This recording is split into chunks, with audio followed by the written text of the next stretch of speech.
Oh, hey everybody. It is Brian with another dinner and a show review on the road. I had my dinner over at the movie tavern, and I watched the movie Bumblebee, which is the latest Transformers movie. It's funny. I'm charging it up. I don't really like the Transformers movies all that much. I think the first one was okay, because just seeing the Transformers just do their transforming thing, I thought that was cool. But but the other Transformers movies, I only watched 2 and 3. They were that bad. I just stopped after that, and 4 and 5 are pretty much the same. I heard those were just garbage movies to begin with, so why bother? So anyway,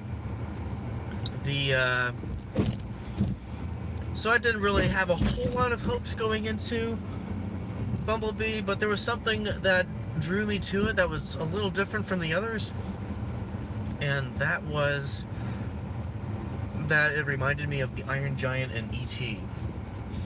And that is saying something, because I really love those movies. Because the premise is, Bumblebee, he is a, robot, an Autobot from the planet Cybertron. The Decepticons have taken it over. Decepticons are trying to wipe the Autobots out. Optimus Prime, voiced by the legendary Peter Cullen, sends Bumblebee to Earth to form a base there, and then he gets to Earth, but and there he turns into a Volkswagen Beetle to kind of hide and be in disguise. Robots in disguise, haha. And there he meets a girl named Charlie, who's played by Haley Steinfeld. And yeah, she buys the car, because she's been wanting a car for a long time. And and then of course she very soon discovers that Bumblebee, oh my gosh, I'm about to sneeze.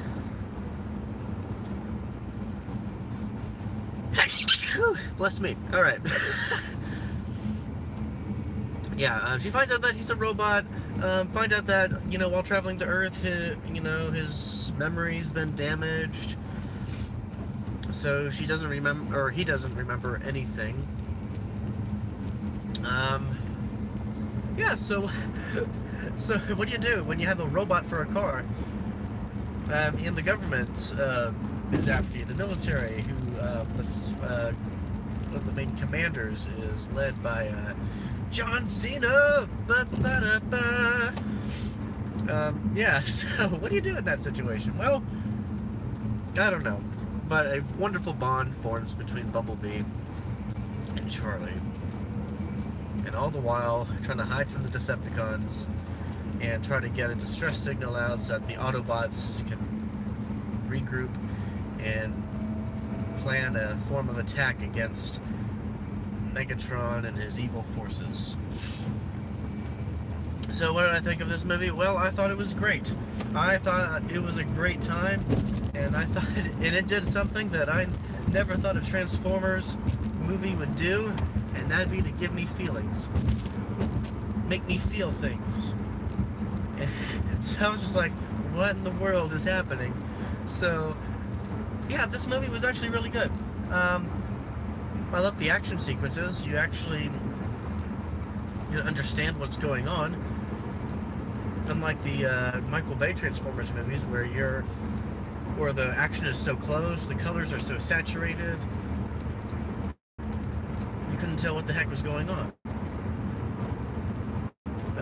At least I couldn't tell what the heck was going on.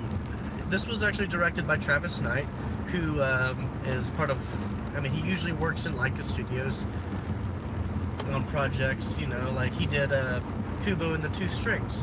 I reviewed that a couple of years ago on my blog, and it worked out really good. So, I mean, I really loved that movie. So, yeah, this movie was pretty good in its own regard. It feels like an 80s movie. I know a lot of reviewers say that, but it definitely had that feeling. You know, you have Bumblebee kind of doing what E.T. did, you know, getting into trouble in the house, you know, messing with Coca-Cola, making coffee, got to be in the goofball, trying to, you know, understand how to act around other people, you know, being in disguise, and just things like that. You know, you got your bullies that are bullies for no reason. I always hate that thing, but, you know, it didn't last that long. It kind of came and went. And I actually felt threatened by the Decepticons' presence. And I say that because the Decepticons seem very powerful. Like, they really just, you know, with just, you know, one quick stroke, you know, just destroy, you know, the Autobots, and, you know, could rule the galaxy or something like that. I mean, they were a considerate threat, or one to not take lightly, because they were very powerful. And the story was more grounded. It wasn't a, you know, save the world from an incoming asteroid, or Unicron taking over the world, you know. It's just keep the Decepticons from transmitting a message that would send Decepticons over to Earth to wipe the Autobots out. That's the story. So I was like, okay, that's pretty cool. And all the while, Bumblebee is getting to know Charlie better, and their relationship is great. You know, because they actually open up about each other. You know, she used to be a diver, and she stopped after her dad died of a heart attack, and she never really got into it. So she kind of shut off a lot of things that brought her joy with her dad. So diving was one of them. And then, you know, we learn a little more about just Bumblebee, you know, how he loses his voice box, how he, you know, how he just kind of came to be, you know, what his life was like on Cybertron, and just, so that, I mean, that was pretty cool to see, you know, you never saw that before. John Cena was actually pretty funny. He was serious. I mean, I think, yeah, he did a good job. I really liked him as an actor. Yeah, I think, man, this is like, well, I don't know if it's his third or what movie, but I know he was in Blockers earlier this year, and so this is his other live-action movie. So these are totally different, although he was, yeah, he had a more comedic role in this one too. I mean, kind of the very overly serious military guy, so he kind of played that role. But Haley Steinfeld, man, I'm really glad that she did this. You know, I along with a lot of other critics, you know, were very skeptical of why the heck Haley Steinfeld signed up for this role. And I'm so glad that I was proven wrong. She knocked it out of the park. She was very emotional, you know, when it, you know, needed to be. And she had a lot of development for her character, you know, it wasn't, and so did Bumblebee. So I mean, so this was the kind of movie that Michael Bay can only dream of. It was really just powerful in that sense. Oh gosh. Yeah, because I mean, Michael Bay tries to, you know, give his character, you know, people development, but like all of the Michael Bay Transformers movies, they're all about the people, you know, it's all about their story, and then the robots are just kind of like side pieces. So now this one did a really good balance of both.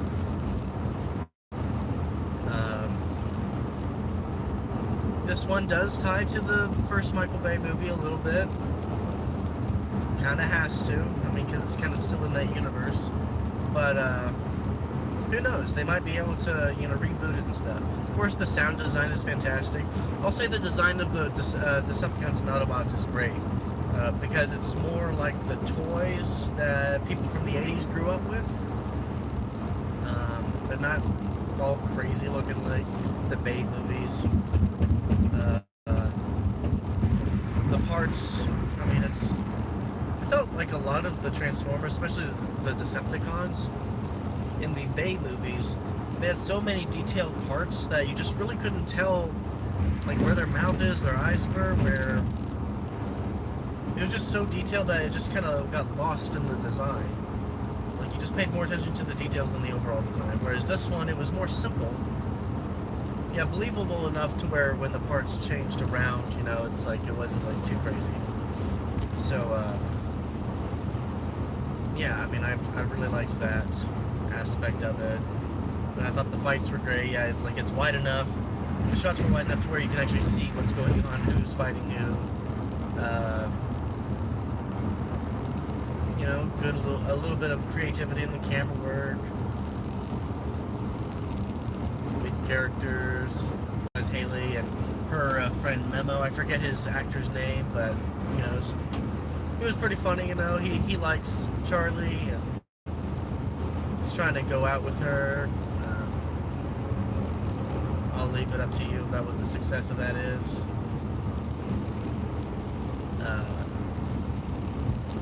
Yeah, and then her family's fine. I mean, yeah, I mean, it's definitely kind of... The parent and child dynamic is definitely very